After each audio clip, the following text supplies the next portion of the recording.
Hello guys, welcome back to my channel.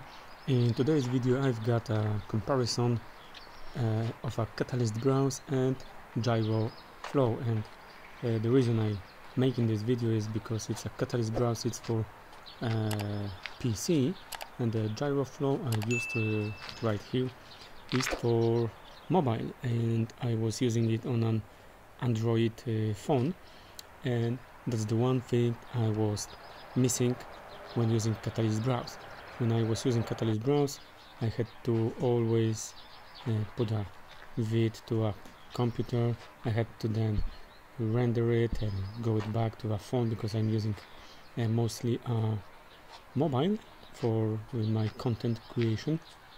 So that was the missing part for me, and right now I find GyroFlow for my mobile, and I'm pretty excited because it's working very well, and at least I see it's working the same like catalyst browse, but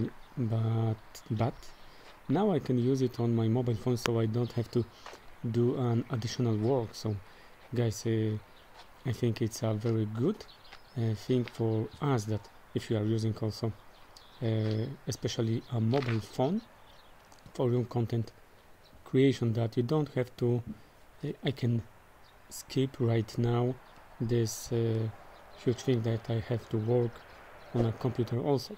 So I think that right now I'm going to use it more often. And right now you also can see how catalyst browse works.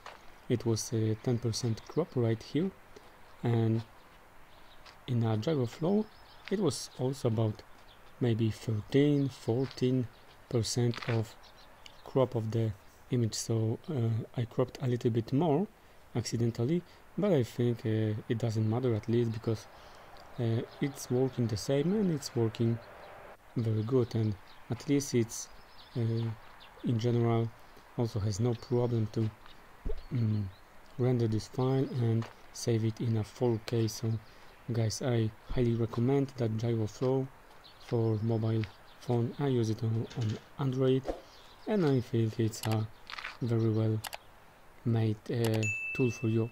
So thank you guys for watching. That was a quick vid for you today.